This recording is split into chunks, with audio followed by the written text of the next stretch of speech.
So today, we're going to crack open the strategist's playbook. We're going to explore the core frameworks that take a simple idea and turn it into a product that not only survives, but actually thrives in a super crowded marketplace.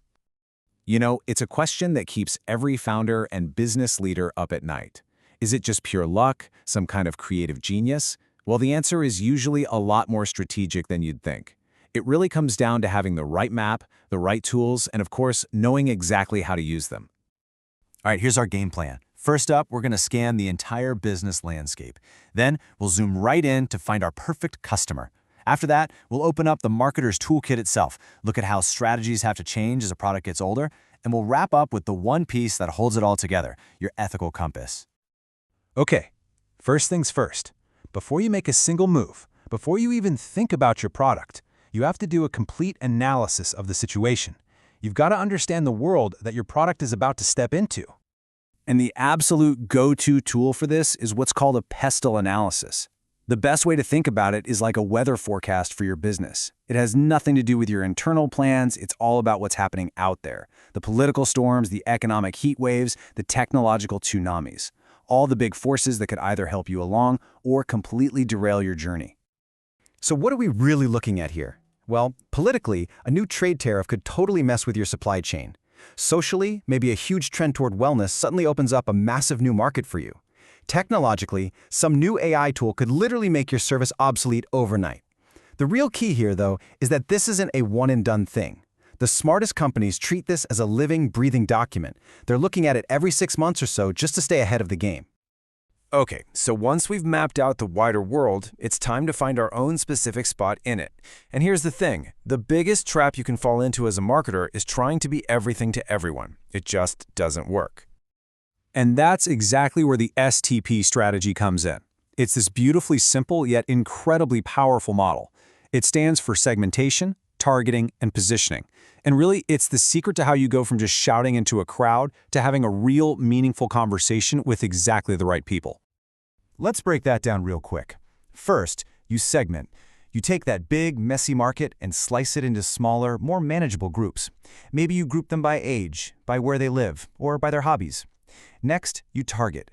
You look at all those little groups, and you pick the one or two that look the most promising for what you're selling. And finally, you position. This is the magic part, where you craft your story so that your product takes up a unique and really valuable space in the minds of those specific people.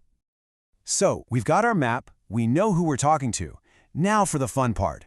We need the tools to actually reach them and, make the sale. This is where we get to open up the classic marketing toolkit. Now, you've probably heard of the 4 Ps of marketing, right? But the modern toolkit has had to evolve, especially for businesses that sell services instead of physical things. This 7 Ps framework gives us a complete dashboard of all the levers we can pull to really fine-tune our strategy and connect with our customers. So the original 4 Ps, product, price, place, and promotion, they were perfect for selling tangible stuff like a watch or a car. But back in 1981, 2 guys named Booms and Bittner realized that services are different. You can't touch them. So they added 3 more Ps. People, meaning the employees who deliver the service, process, that's how the service gets delivered, and physical evidence. These are the tangible clues like the decor in a hotel or the design of a website that give you a sense of quality. But here's something that is absolutely crucial to remember. Your strategy can't be set in stone. The way you use those 7 Ps has to change. It has to adapt, because your product itself is going to change over time. And there's a brilliant way to visualize this called the product life cycle. Just like people, products are born, they grow up, they mature, and eventually they decline. And as a product moves through each of these stages, its sales and profits are going to rise and fall. Your marketing strategy has to evolve right along with it. And here's what that looks like in practice. When you first introduce a product, your advertising is all about just building awareness. Then, during the growth phase, you switch gears to grab mass market interest. By the time it's mature, your whole focus is on stressing what makes you different from all the competitors out there. And in decline, well, you pull back. As you can see, everything from your pricing to where you sell it has to adapt in lockstep with each stage. Okay, but that raises a really important question. I mean, let's be real, most companies aren't just managing one product. They're juggling a whole portfolio of them, and they're all at different stages in their lives. So how on earth do you decide where to put your limited time and money? Well, for that, we turn to another classic tool, the BCG matrix. It's a fantastic way for a company to see its entire product lineup on one simple grid, sorting each product based on its market share and how fast its market is growing. It breaks everything down into 4 categories. You've got your stars. These are your rising superstars in high-growth markets. You need to keep investing in them. Then you have your cash cows. They're in slow-growth markets, but you have a huge share, so they just generate tons of cash that funds everything else. Question marks are the wild cards. They're in high-growth markets, but you don't have much share yet. They need cash and could become stars, or they could fizzle out. And finally, dogs. They're in low-growth markets with low share, and you have to make the tough call on whether to keep them around. It's just a super powerful way to manage your resources. So, we've covered the map, the target, the tools, and the timeline. But there is one last absolutely critical piece of this whole toolkit that everything else rests on. All of these frameworks we've talked about are designed to help a business win.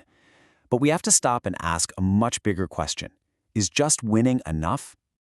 You know, when you're chasing growth, it can be really easy to fall into some pretty nasty ethical traps. We're talking about things like deceptive ads, misusing customer data, targeting vulnerable people, or greenwashing, where a company pretends to be more environmentally friendly than it actually is. And of course, manipulating prices. And this isn't just some abstract idea. Just look at the case of Patanjali Ayurveda in India. The company got hit with a major backlash because it was making these huge claims that its products could cure serious diseases, all without real scientific proof. It's a textbook example of deceptive advertising, and it chips away at the single most valuable asset any company has. And that really is the bottom line here. This stuff isn't just about being a good person, it's about smart strategy. The only way you can possibly build a successful brand that lasts is by building it on a foundation of long-term consumer trust. Because once that trust is broken, it is incredibly hard, if not impossible, to ever win it back. So there you have it, the complete marketer's toolkit. We've gone from mapping the entire landscape and zeroing in on your target to picking the right tools and knowing how to adapt over time, all while being guided by an ethical compass.